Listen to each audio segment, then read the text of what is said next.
नमस्कार दोस्तों, स्वागत है आपका हमारे YouTube चैनल फ्यूचर इनसाइट्स पर। क्या आप जानते हैं कि हमारा चांद एक ज़बरदस्त एक्सप्लोजन के नतीजे में बना था? हाँ, बिल्कुल सही सुना आपने। आज के इस वीडियो में हम एक्सप्लोर करेंगे कि चांद का जन्म कैसे हुआ। हम देखेंगे कुछ प्रमुख थियरीज जैसे जायंट इम्पैक्ट हाइपोथेसिस और भी कई फैसिनेटिंग डिटेल्स।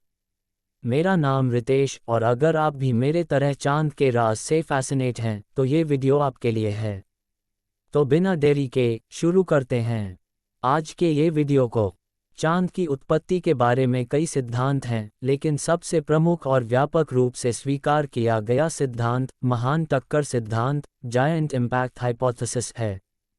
इस सिद्धांत के अनुसार लगभग 4.5 अरब वर्ष पहले सौरमंडल के प्रारंभिक दौर में पृथ्वी अपने विकास के एक महत्वपूर्ण चरण में थी। उसी समय एक मंगल के आकार का ग्रह, जिसे वैज्ञानिक थिया कहते हैं, पृथ्वी से टकराया। इस जबरदस्त टक्कर के कारण पृथ्वी और थिया दोनों के विशाल टुकड़े टूटकर अंतरिक्ष में बिखर गए। यह मलबा मुख्यतः पृथ्वी के चारों ओर एक डिस्क के रूप में फैल गया। समय के साथ यह मलबा एकत्रित होकर धीरे धीरे संघनित होने लगा। गुरुत्वाकर्षण के कारण ये टुकड़े आपस में जुड़कर एक बड़े पिंड का निर्माण करने लगे, जो बाद में चांद के रूप में विकसित हुआ। चांद की आंतरिक संरचना को 3 मुख्य परतों में बांटा जा सकता है। 1. पपड़ी क्रस्ट। ये चांद की सबसे बाहरी परत है, जिसकी मोटाई लगभग 30-40 किलोमीटर है। यह मुख्यतः सिलिका, एल्यूमिनियम, कैल्शियम और ऑक्सीजन से बनी होती है। 2. Metal mantle. पपड़ी के नीचे की परत है, जिसकी मोटाई लगभग 1000 किलोमीटर है। इसमें मुख्यतः सिलिकेट्स होते हैं और यह उच्च तापमान पर आंशिक रूप से पिघली होती है। 3. कोर कॉ। चांद का केंद्र हिस्सा है, जिसमें लोहे और निकल की प्रमुखता होती है। इसका व्यास लगभग 350 किलोमीटर है और यह मुख्यतः ठोस है। चांद की सतह पर विभिन्न प्रकार की संरचनाएं हैं। ये गड्ढे उल्कापिंडों और धूमकेतुओं के टकराव से बने हैं। चांद पर कोई वायुमंडल नहीं होने के कारण ये गड्ढे लाखों वर्षों तक बने रहते हैं।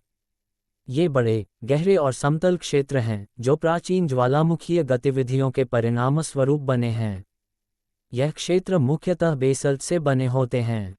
चांद की सतह पर कई पहाड़ियां और घाटियां भी पाई जाती हैं, जो भूगर्भीय गतिविधियों के परिणामस्वरूप बनी है। चांद पृथ्वी के चारों ओर एक अंडाकार कक्षा में चक्कर लगाता है। औसतन चांद पृथ्वी से 384,400 किलोमीटर की दूरी पर स्थित है। चांद अपने अक्ष पर एक चक्कर लगभग 27.3 दिनों में पूरा करता है।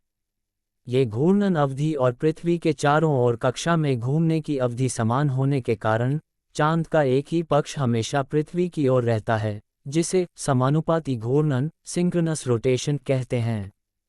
चांद के महत्वपूर्ण तथ्य। 1. परिधि डायमीटर लगभग 3474 किलोमीटर। 2. द्रव्यमान मास पृथ्वी के द्रव्यमान का लगभग 1/81। 3. गुरुत्वाकर्षण ग्रेविटी पृथ्वी के गुरुत्वाकर्षण का लगभग 1/6 हिस्सा। 4. तापमान दिन में लगभग 127 डिग्री सेल्सियस और -173 डिग्री सेल्सियस रात में तक हो सकता है। चांद का पृथ्वी पर कई प्रभाव हैं, जैसे ज्वार भाटा टाइड्स। चांद की गुरुत्वाकर्षण शक्ति के कारण समुद्र में ज्वार भाटा आता है। रात की रोशनी। चांद की रोशनी रात को प्रकाश प्रदान करती है। कैलेंडर और समय गणना। प्राचीन समय से चांद का उपयोग कैलेंडर और समय गणना के लिए किया जाता रहा है। चांद पर मानव अभियान। चांद पर पहला मानवयुक्त अभियान 20 जुलाई 1969 को नील आर्मस्ट्रॉन्ग और बज़ एल्ड्रिन द्वारा अपोलो 11 मिशन के तहत किया गया था। यह मानव इतिहास की एक महत्वपूर्ण उपलब्धि थी।